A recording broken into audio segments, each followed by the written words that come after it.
So friends, I'm here to talk about and to those who are interested in setting up plants and projects within the food processing sector.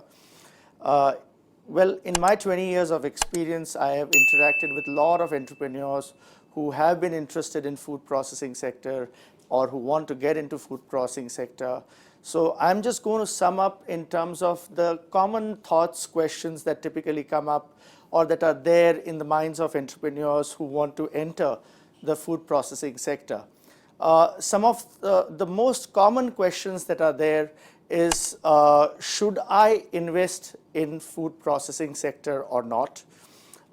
Then there are also questions related that if they do enter into food processing sector, what are the areas that they should look to invest in or be within the food processing sector?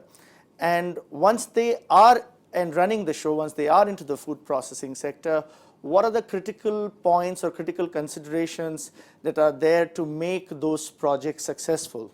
So my talk today is primarily going to be highlighting these three areas which are critical and which hopefully will help future entrepreneurs in trying to ensure and understand and how to go about.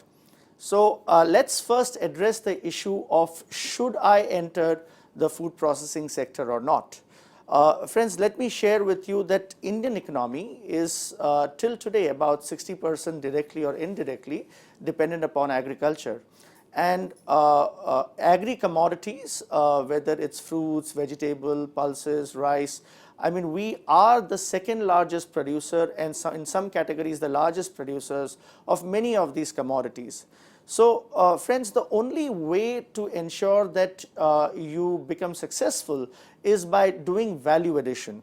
And food processing sector, I must say, is one of the only industry which will help you to put that through. You will find that India already is about a $250 billion opportunity as far as food processing industry is concerned, which is currently up running and has been in existence for about 70, 80 years. One of the most oldest of our industry being the pickle industries also. Well friends, if that puts a perspective of should I invest in food processing sector or not, let's address the second issue, which comes to the fact of what industry should I invest or any person who is interested in investing should enter into. So friends, for that there are a couple of things that are very important and critical for you to understand. One is the location. Location plays a very important aspect in the food processing sector because idea is to build on locational strength. I'll give you an example. If you're looking to set up a mango pulp processing industry and looking to set up in a state like Bihar or Uttar Pradesh, while Bihar does have mangoes, but the point is that in terms of the processable varieties, the marketable varieties, which is the Totapuri, Alfonso or Kesar, that is not available there, and the cost associated in transportation is high. So you would be better off in terms of selecting any of these three states when it comes to processing that particular product. So goes for commodities such as potatoes. There are more than 500 varieties of potatoes across our industry, but the processable varieties are different and those have certain locational advantages. So friends, keep location as a perspective in terms of when trying to decide of what industry should I enter into. Second important consideration that you should keep is with regard to the budget. In terms of budget, you have to understand that before even starting, allocate a budget for a particular project and then try to ensure that you are doing and entering that project within that specific budget.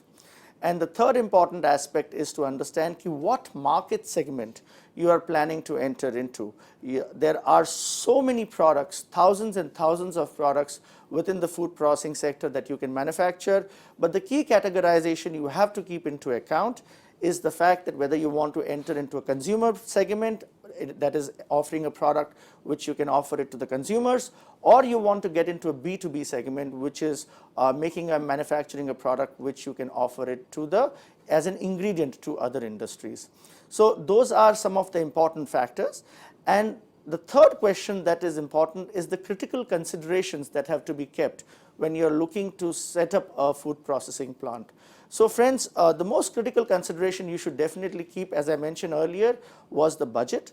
And within that budget, the mistakes a lot of entrepreneurs typically take into account is they only take into account the land cost, the plant and machinery cost, and the building cost, which is not enough. You also have to take into account your working capital that will be required. You also have to look into account your miscellaneous fixed assets, your pre-operative expenses, that is the expenses you do even before your plant is up and running. Those are critical considerations to be kept into account. Also, in order to ensure that there is an operational efficiency of your particular plant, you should also ensure that you understand the entire process associated with the flow of the particular product, right from raw material to your finished product. And last but not least, you have to also ensure that infrastructure implications are properly understood. You will be putting an infrastructure in place which will have a certain capacity, whether you keep 2 weeks of raw material or 4 weeks of finished goods or any changes to that. You have to keep that into account, and those are the critical considerations. I will end my thoughts with sharing that please, when you're looking to set up any processing plant, please take some professional help and don't follow a herd mentality, which I see and we see sometimes many entrepreneurs put through. I'd like to thank AFST for the opportunity given. Thank you so much.